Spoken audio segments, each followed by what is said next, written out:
Thank you so much for joining us. You might hear some noise in the background. That is my bird. I'm sorry. I'm trying to keep him sort of entertained while I present.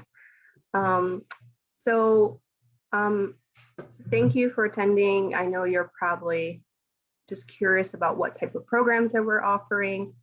So just to heads up that we're briefly going to talk about some programming, and we're going to focus a lot about financing, like how do you fund study abroad, and then how do you apply for scholarships.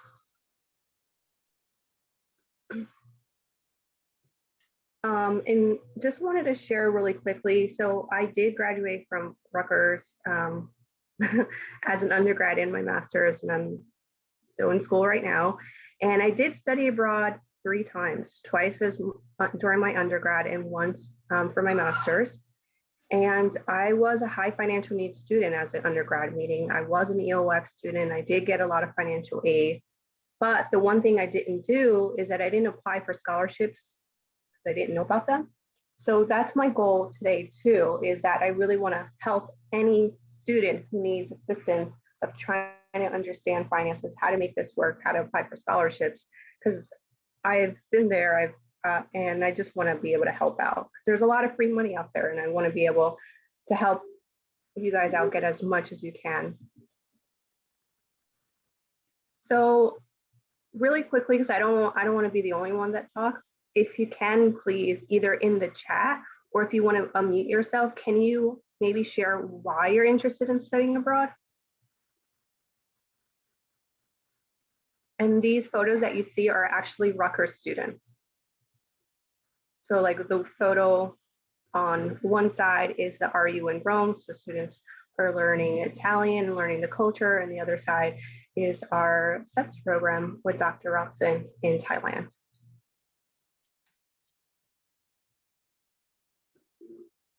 So we've got one student saying to experience learning in a different culture and environment, to get the chance to explore different cultures.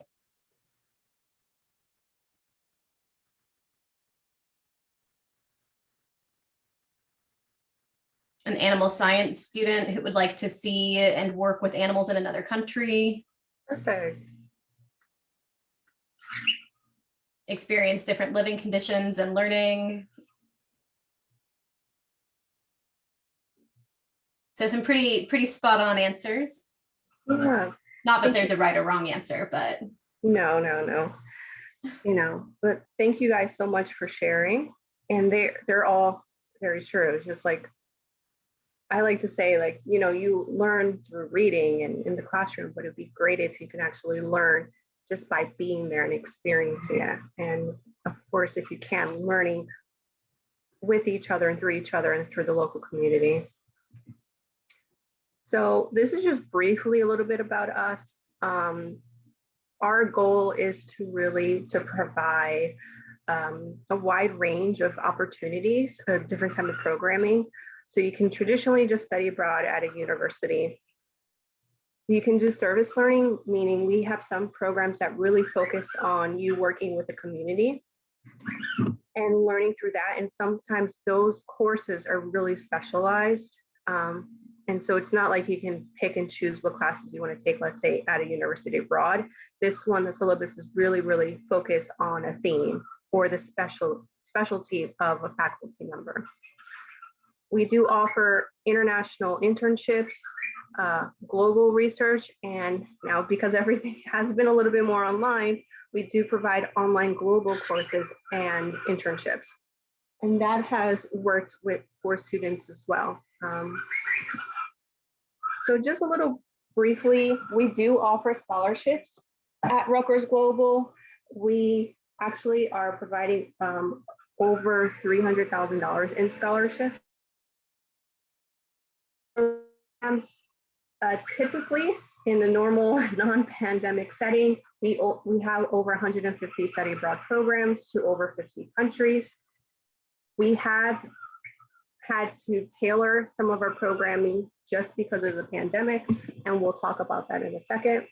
We offer short-term programs, meaning as short as 2 weeks, as long as 8 weeks. 8 weeks is more for the summer, not for the winter.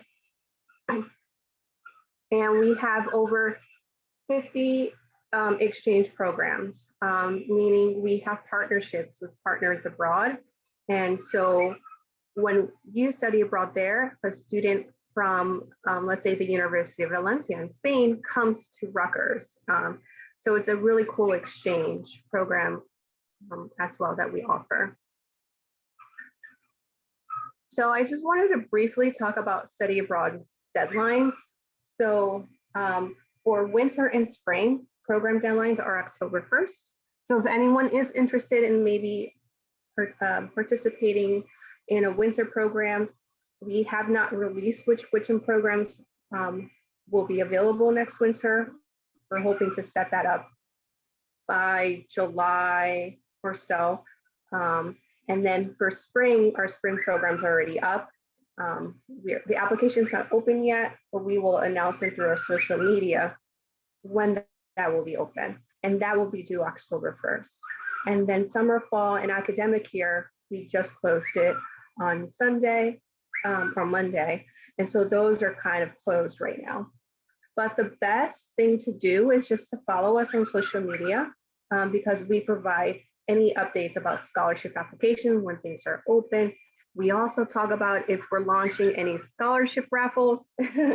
So please follow us on our Instagram at Rutgers.global. And we're always spotlighting some of our students. Some of our students are doing great research and initiatives. So it's just a great way to kind of be connected and to find out what the latest information is.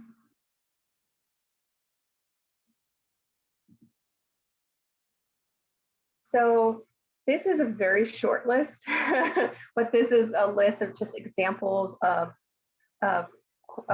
programs that our SEP students have gone to, and what, we really do try to have SEP students go to. So for short-term program is Celebelise, which I know someone talked about wanting to work with large animals. This one's very popular. This program is offered in the summer and in the winter. Our other programs are listed there as well. For this upcoming summer, I'm not sure if anyone has started an application for this summer or was interested. I am sorry that it is closed, but if you do look on our website for this summer, our list doesn't actually, the only program that's actually listed for right now is Celebelise.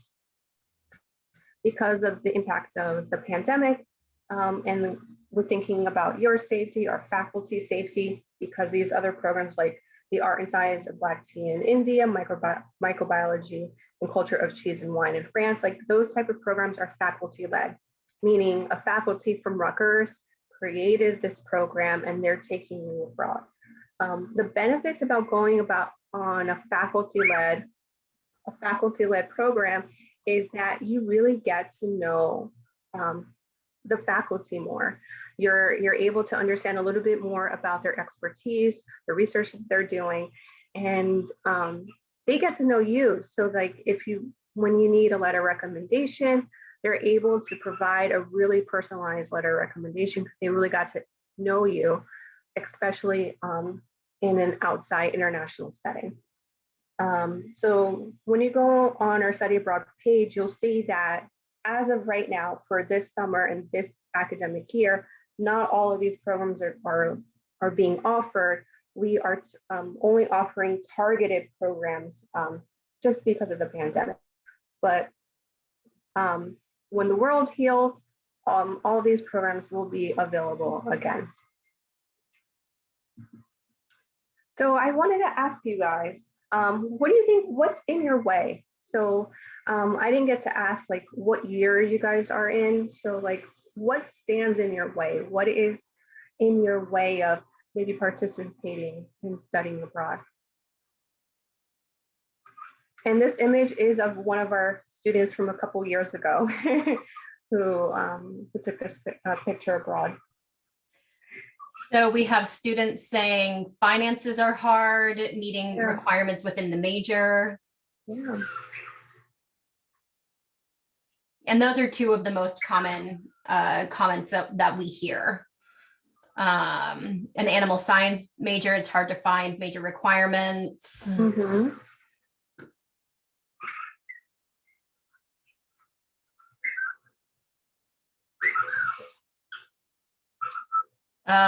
Worry about time, so wanted to do it earlier, but didn't have the time to do it. Yeah. And that's another common thing that we hear. Yeah, those are very, very true and valid points. Is the academic planning, the finances, and one thing that we don't touch upon here, but sometimes maybe language, especially if you're doing a semester program, like if you're going to a country that its first language isn't English, sometimes there might be a little bit of worry about the language of instruction as well. So let's talk about academic planning. So I do want to confirm that all credits that you take abroad are counted towards your graduation total. Meaning if you take 3, 12, 15, 18 credits, that will all count towards your graduation total. Grades are a factor into your GPA. So if you get an A abroad, you get an A. We do ask that you prepare and think about how those courses will be counted towards your towards your major or minor. So when you start an application with us, you'll get something that we call a course equivalency form, and you'll fill that out, and it'll help you to plan out, okay, how many classes I'm taking abroad, how does this fit into my academic plan? And we do ask for you to get that signed off by an academic advisor or dean. So when you come back and the grades come in, they're going to manually have to check that off in Degree Navigator. And so just that's just a snapshot. At when you start an application with us, we'll go into more detail about that. But I will let Megan actually talk about this slide. So the one of the benefits of being a SEBS student is that we actually do have an Office of International Programs, which is specifically set up to meet the needs of the SEBS community. So if you are interested in studying abroad and you have absolutely no idea where to start, if you are decided on a location but can't pick a program, or if you just need help deciding what courses to take, that's actually what I'm here for. That's part of my job. So what that means is you can set up an appointment with me, and I can either start from scratch with you from the very beginning and help you navigate the study abroad page and help you decide what university partner is going to be the best for you. Or if you prefer a short-term winter or summer program, I can help navigate you in the direction of those programs. And I can help you navigate the scholarship process as well. So again, another benefit of being a SEBS student is there is a scholarship that is offered by our office, which means that you can take courses directly, you can apply for a scholarship directly through my office that will count towards 50% of the program fee. Now, a little later on in the slides, we're going to show you where you can find information about the program fees. We ask students to tell us two things: why they want to study abroad and how it's going to benefit their education, and if there's anything else that we should know about you. And the anything else we should know about you is also inclusive of maybe that 50% towards the study abroad program is not enough, or maybe you don't need the 50% towards the study abroad program, but you do need help with your passport expenses or with your flight. That's something that I can have a separate conversation with you about. So for academic planning, what you're going to want to do is explore the Rutgers Global Study Abroad website. and then schedule an appointment with me. So Hyunjin dropped in the chat the link to schedule an appointment directly with me. You can also email us to schedule an appointment. If you absolutely know everything that you want to do and you don't need to have an academic advising appointment, then you can also just take the courses that you have found and have them evaluated by our Office of Academic Programs.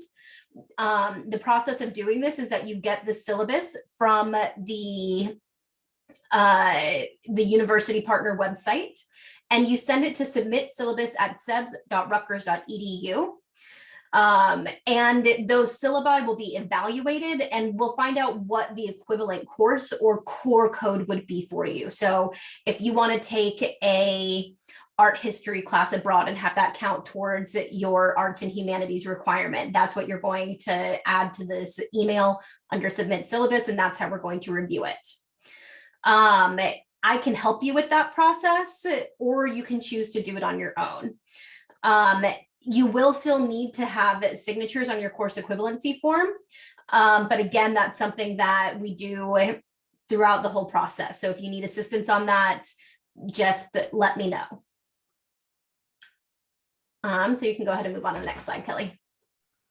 Yeah, and so please start academic planning early. And the reason is because when you start an application with us, there's going to be a lot of little things you need to do. And then once you've been accepted into the program, and in order to confirm and hold your spot, you need to pay a non-refundable deposit. And so that means, like, for the summer, winter, it's $500, first semester is $800. It's not an extra cost, but that payment that you pay to us will later be posted on your term bill. When you pay that deposit to us, you're telling us you're going abroad.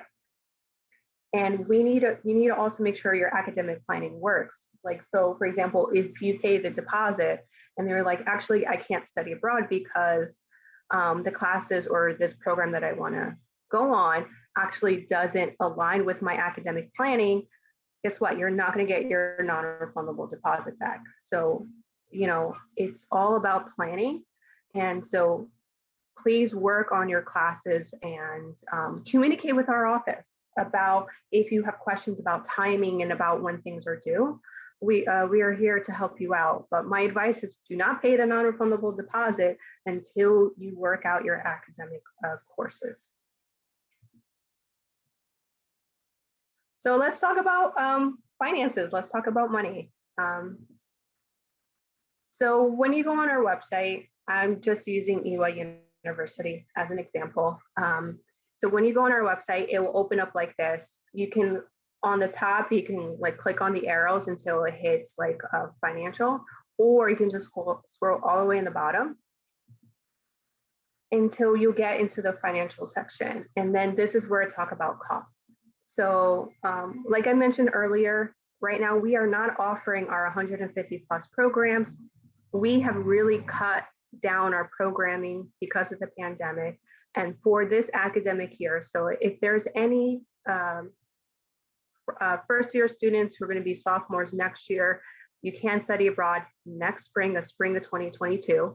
If any of you guys are, like either second year, third year, you can go abroad next spring of 2020 as well. It's just that first year students, you do have to wait a full year before you can study abroad, because our partners want it, and we want to make sure that you're going to be able to academically succeed. So that's why you just have to wait 1 year. So right now, all our prices are up for next academic year. All of our programs that we've selected are part of an initiative of Access the World, and it's trying to make our semester programs a little bit more affordable.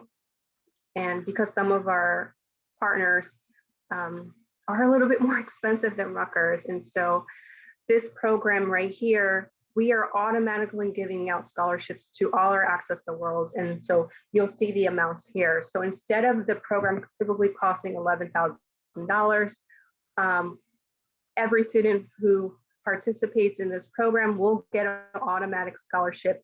And so if you're a New Jersey resident, you're only going to get billed $9,000, and if you're non-New Jersey, it's $15,000.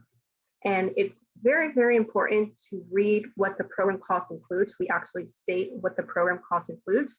That's tuition, our admin fee, and the on-call international insurance. So that's what, for this example, this what it includes.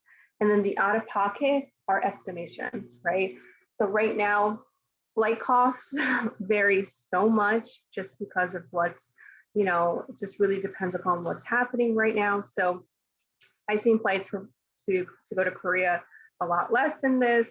We just put about 17 because traditionally it's about 17 or 18. So this is just out of pockets also mean that you're going to have to pay on your own. So for this program at EWA, housing is not included.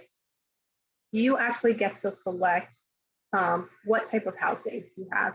At EWA University, they have probably have about 3 or 4 options of housing. So you'll get to pick which housing is best based on your budget. So this is like a higher than average 16. You might select something that's a lot less or a little bit more. So these are rough estimations about how much you may spend. You may spend a little less than 8, or you can spend actually a lot less because the cost of living in Korea is extremely affordable.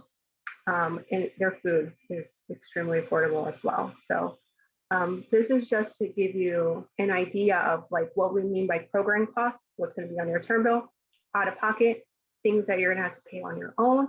And then there's different times you're going to have to pay. So like before you go abroad, you have to pay for your flight and for your visa. And when you get there, that's when you'll need money for food and living expenses. This is an example for a summer program. So our summer program and release will be in person. It's one of the few programs that we're offering in person. And this is typically the cost. So you get either you can do summer session 1 or summer session 2. The program cost is $3,680 for a New Jersey resident. Non-New Jersey is $3,970. That includes tuition, housing, some meals, excursions. So anytime they're taking you out on a trip or anything, that's all included. Our admin fee and the health insurance. And then those are some of the out-of-pocket. Like I said, the out-of-pocket is our estimations. So this program is great, I know, for a lot of our sub students, and this is offered in the winter. And just really quickly, if anyone is interested in any online global internships, we do offer global internships options. We are offering it this summer. We're looking to see if we're going to offer it this fall as well. This is nice too because it is 3 credits and you're getting that internship experience online. And there are no out-of-pockets because it's just the program cost. The other thing that I didn't write on here is that please follow us on either social media,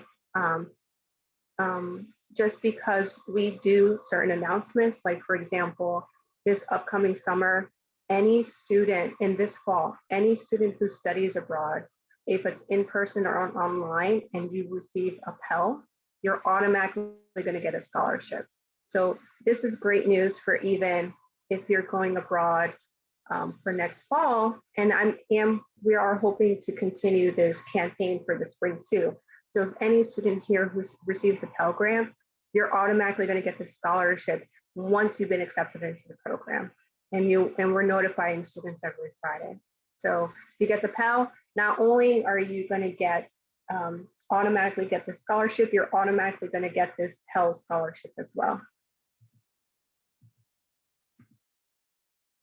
So let's talk quickly about how financial aid and scholarship works.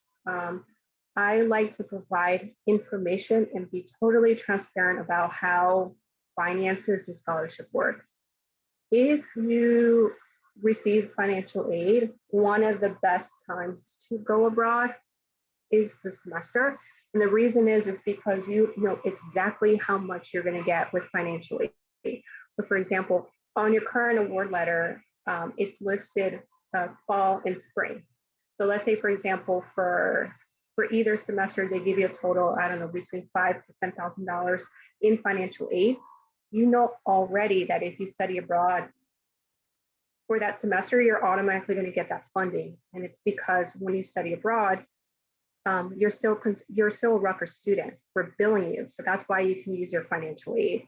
So semester is good because you know automatically. If, let's say, for example, you're thinking of going abroad next year, well, we know that you haven't received your award letter for next year.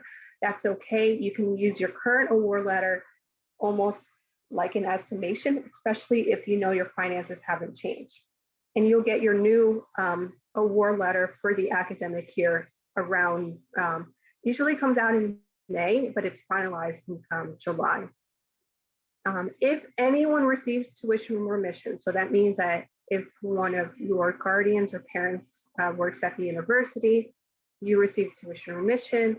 Tuition remission is based on Rutgers tuition remission, not the program cost. So let's say the program cost is $9,000. Your tuition remission is not $9,000. It's whatever the tuition is at Rutgers as a sub student. If anyone receives VA benefits, you may be able to use that as well to study abroad. Please work with your VA advisor on that.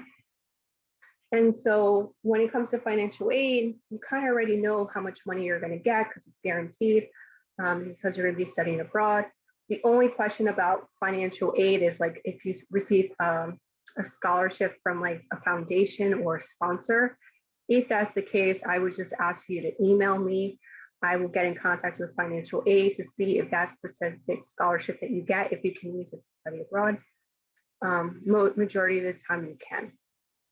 For the summer, especially those who are first year students or who never taken summer classes, you actually have to apply for summer aid because your current award letter only has allocated money for the fall and spring, nothing for the winter or for the summer.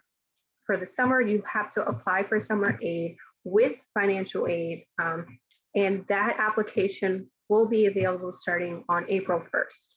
And so if you go on the financial aid website right now, they'll talk about eligibility. You have to have good academic standing, and you have to take a total of 6 credits for the entire summer. This is key. So there's a couple things with that. You can take 3 credits studying abroad, and you can take like a 3-credit online course, and that'll count for 6 credits. Or you take all 6 credits or more abroad, and that's fine too. You just have to be taking 6 credits. You just have to be like part-time status in order to be eligible for financial aid. Summer funding is not guaranteed, and the amount of financial aid will really depend on case by case. So I can't tell you, oh, you'll get X amount of money. It really just depends upon if you already maxed out your grants and any and your federal loans between your fall and your spring. And sometimes, usually, they will try to offer you more federal loans rather than grant money. But like I said, summer aid is really case by case. And if you receive VA benefits, that may be applicable as well. And for the winter, there is no financial aid available. That's the reality, just because it's such a short semester that they don't consider it a true semester in order to give financial aid. So if you are hoping to use financial aid to help cover some, like majority or some of the costs for studying abroad, I would really rethink about winter, unless, and we'll come to this section, you really focus a lot on scholarships. So scholarships are not guaranteed, but it is great if you can apply and take the time to invest on applying and coming up with a game plan on which type of scholarship you should focus on. The good news is that Rutgers Global Study Abroad offers scholarships for all our semester, and so does SEBS. And so, well, SEBS does not offer semester scholarships unless on a case-by-case basis. It's just summer and winter. We do have some semester opportunities for high financial needs students. Thank you for that. But see, still, that's perfect too, because if you're getting financial aid, it will mathematically work out because for a semester, because for scholarships, there's country-specific scholarships, like if you're studying in Germany and Japan, they really focus on providing scholarship students to go to that country. And we list everything on our website. There's program-specific scholarships, and the biggie is the Gilman Scholarship. So if anyone here receives the Pell Grant, you should definitely be looking into applying for the Gilman. The Gilman is available for the semester and summer, and they provide up to $5,000. And if you're studying a critical language, meaning there's a list of critical languages, like then instead of getting 5, you can get up to 8,000. So scholarships can really help to fill in that gap, especially if you're missing a little bit of money to make this work. And we're going to go over how to really focus a little bit more on scholarship writing. And I will say really quickly, I'll say really quickly that the SEBS scholarship for winter and summer, we have about a 50% to 60% awardal rate. So what that means is you have about a 50% to 60% likelihood of getting the scholarship if you apply. Yes. Yeah. And we're going to talk about that too, because that's very true. Like, even if you apply, there's no guarantee, but there are ways to increase your chances of being selected. And it's all about what you write and the reason for why you're studying abroad too. So this is just another quick snapshot about some of our scholarships that we offer. There are a lot out there. And the one thing I will say though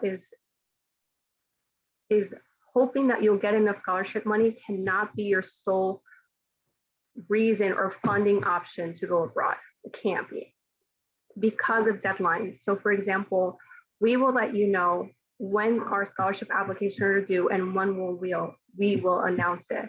However, other scholarship providers, especially federal or private scholarships or other scholarships, when they will announce when the scholarships will be given, will not align as to when you will need to make the decision if you can study abroad or not. So for example, students who are going abroad for the summer and fall right now have to pay that non-refundable deposit by March 15th.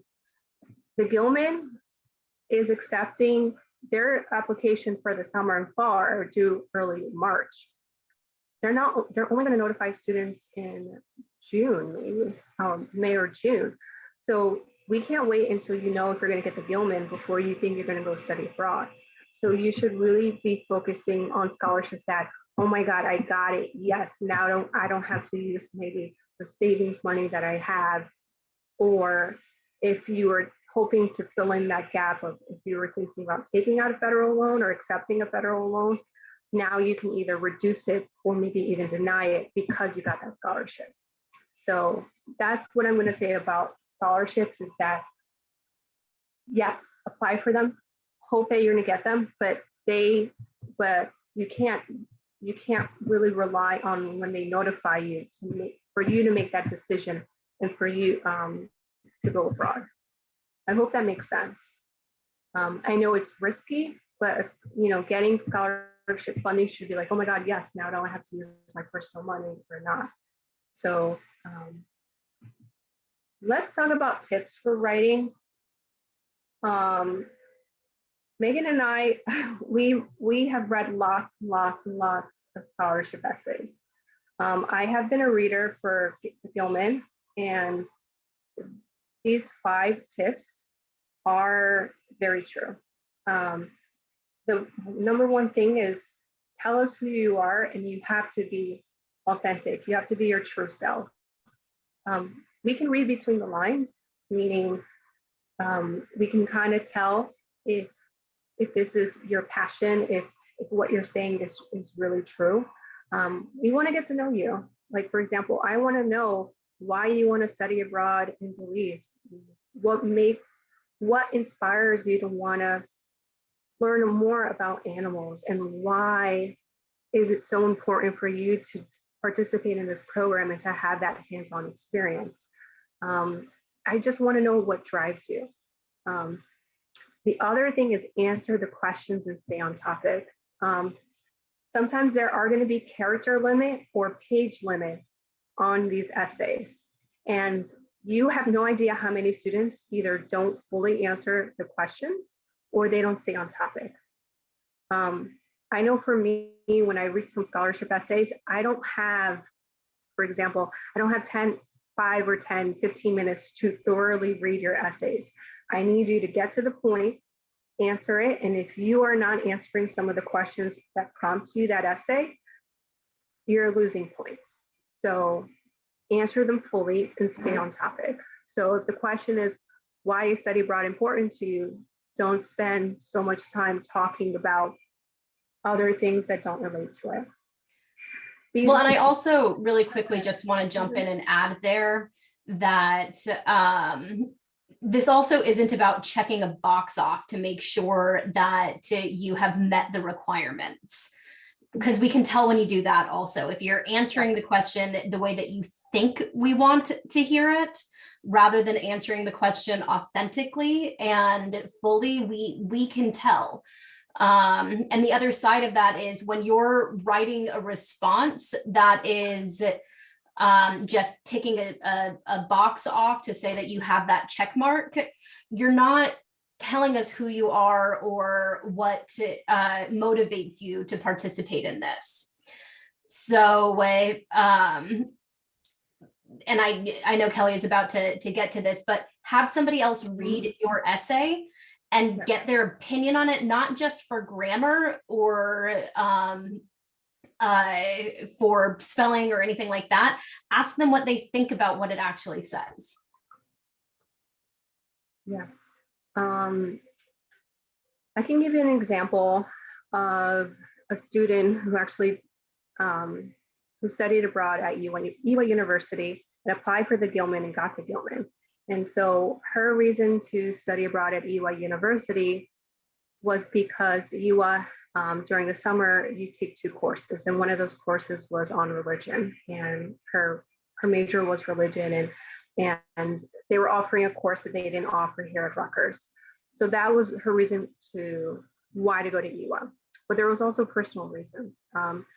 Her being a Muslim student and talking to her family, her parents really wanted her to go somewhere safe for her own identity and for her own safety. And so since UA University is a women's college, and the only way there are male students there is that they're exchange students, meaning they're there either for the summer or for a semester, they felt a lot more comfortable allowing her to go there. Also, UA University had spaces and safe spaces for her to be able to practice her religion.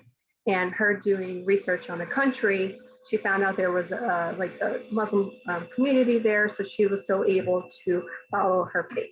And so that's what she talked about in her essay. So she had personal reasons why she selected that program. She had academic reasons why, and her future goals. And her future goals was she wanted to know about a different culture because of her future goals of wanting to go to med school. And so she was very, very specific. And so she broke down who she was.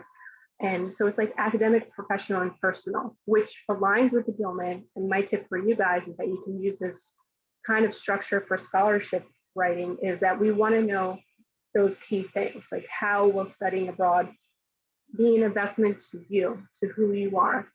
And so one of the worst things I've ever read is that the student said, I want the scholarship money because I would like to buy a camera and document my travels.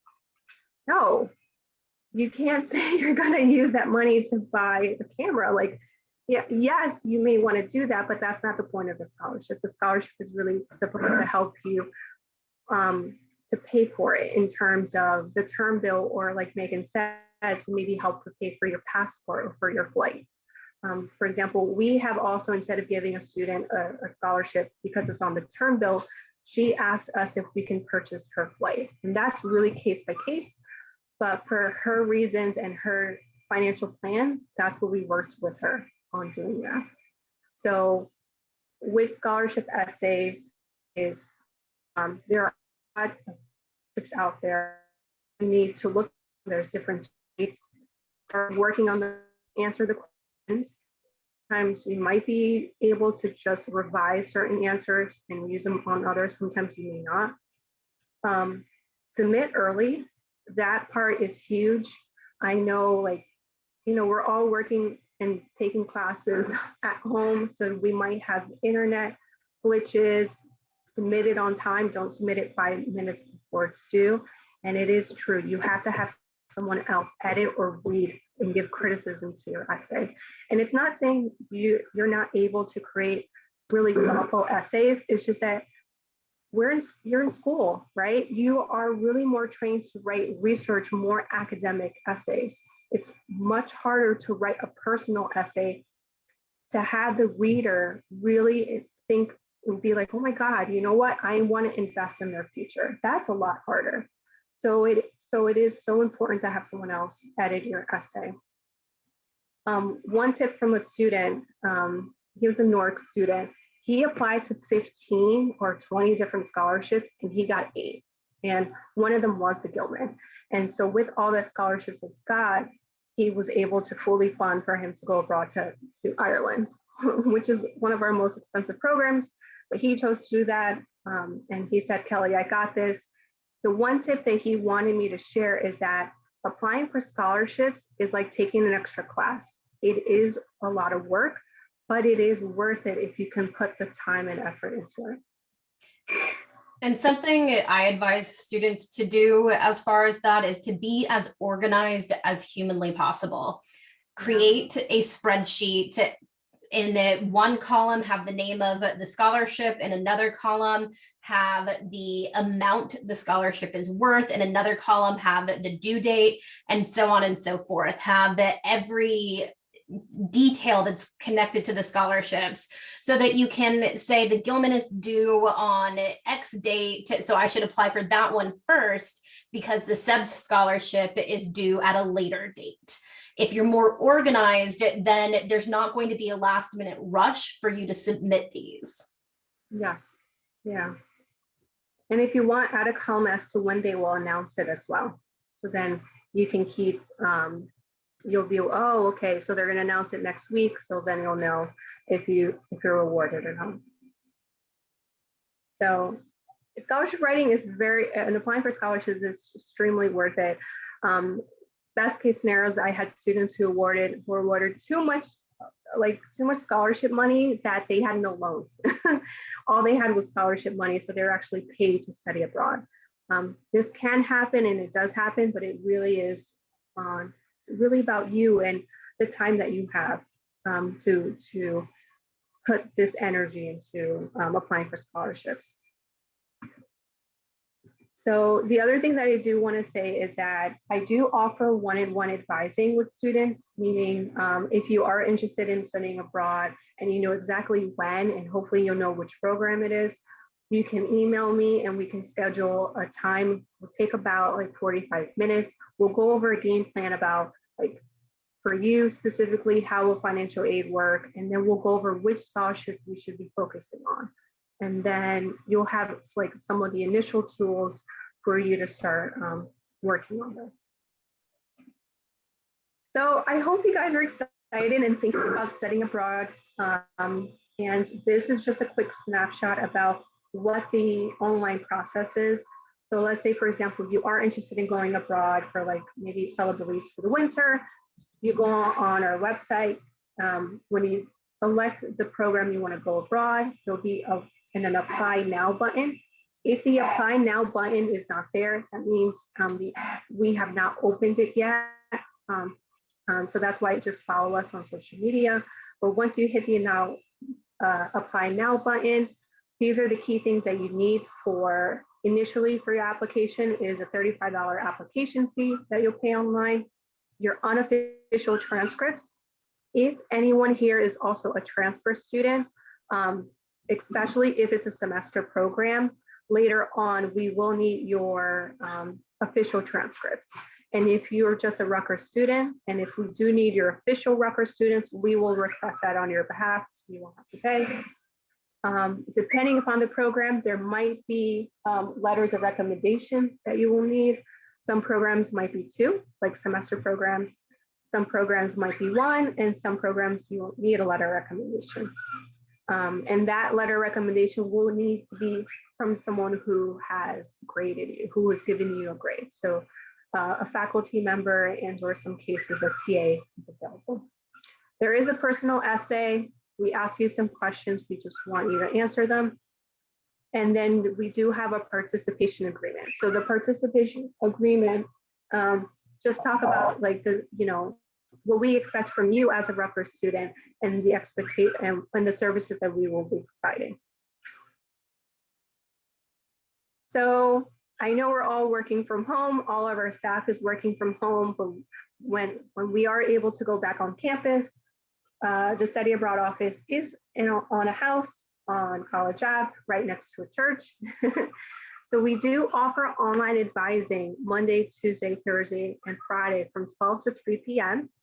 So you can go to our WebEx room listed right here, and there you can actually talk to one of our advisors, and they'll be able to talk to you about any questions that you have from academic planning, some finance questions they'll be able to answer, and if not, they'll tell you to reach out to me.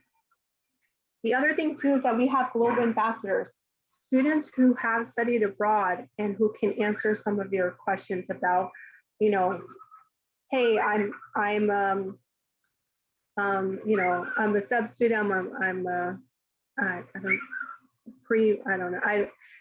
student, and you're interested in actually getting a student experience about how they studied abroad, the living situation, courses, anything like that. It's on our website. You can contact them, and they are more than happy to discuss their experience and help you along the way as well. If you want to, you can join our mailing list to get updates about what's going on. And like I said, please follow us on social media so you'll get the latest information. So I wanted to know if there's any questions. So if you have questions, you can feel free to put them in the chat. We did have a couple of questions right at the beginning. So I'll go ahead and throw those out there. Some of this has been answered a little bit in the presentation. So do you have to pay for airfare separately from your tuition? The answer to that is yes, but as we mentioned there, if you talk to us about any difficulties you might be having with that, we will do what we can to help you. That does not mean that we will always be able to, but we will do what we can. And then is study abroad covered by financial aid? Kelly went over that as well. And Kelly, if you wanted to maybe talk about what study abroad opportunities are going to be offered for winter of next year. Yeah, as of right now, we're not 100% sure. And the only reason is just because of the ongoing uncertainty with the pandemic. So for example, some of our summer faculty-led courses that had to be canceled for safety reasons, we are working with the faculty to see if maybe they want to offer it in the winter. So right now we are working on a list. Like I said, we should have more information during the summer. So please reach out to us in June. We should have a better list. But I do know that Celebellis will be offered in the winter. Faculty-led, we are not sure right now. And then another question that came through in the chat earlier was for internship programs. Do you have to apply separately for the internship, or is that part of the study abroad registration process? So that is a great question. So initially, when you start an application with us, you're applying with our office to study abroad. We will evaluate the courses if you've taken your GPA.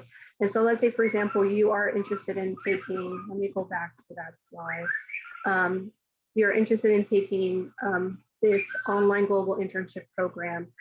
We would see, okay, is this a good fit for you? If we accept you, then that means there's a very good chance that the provider, meaning this company, will also accept you.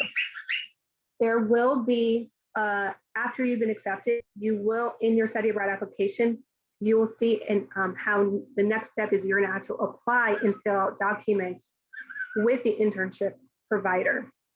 So that'll be like step 2. And so this is the same case, like if you study abroad for a semester, let's say at Macquarie University or Valencia University, the second phase that you would actually be applying to that university. But we will help you with that, and that application will live with us. Mm-hmm. Thank you. And then I will just add that if you're looking at, say, the Coral Reef internship in Little Cayman over the summer, when you apply to that program, there's not a separate internship application. The internship is the study abroad program. So it's considered a research internship. So these online global internships are going to have one process. Other programs might have a different process. So one of the best things you can do is schedule an appointment with either me or with one of the study abroad advisors to help you go over the different options. Yeah, and especially the Cayman Islands, since the nature of that as traveling to the site to do the research, there might be requirements. Like I know for that one, you have to have a school thing. So you might have to have your here, or you can rent it, and we'll go over those little details. Mm-hmm. All right. Those were the questions that had come through the chat so far. I wanted to give people another couple minutes to go ahead and ask questions. If you have any, feel free to unmute yourself or to drop your question in the chat. Additionally, Hyunjin is going to add the Instagram and Facebook information for the SEBS International Programs Office into the chat. So if you want to follow us on social media, we would love that. We share all kinds of different information on our social media platforms, including events like this, different events that SEBS hosts in general. And then the other thing that we do on our social media page is we have random raffle drawings. So what that means is we have randomly selected numbers. So once we hit that number of followers, that person will get a raffle prize. So it's completely random, but we hope that you will follow us and maybe you'll get a little prize at the end of it. So if there are no more questions, then I'm going to pass the mic to Hyunjin, who is actually going to do a quick raffle drawing now. So Hyunjin, if you want to share your screen and do the surprise raffle.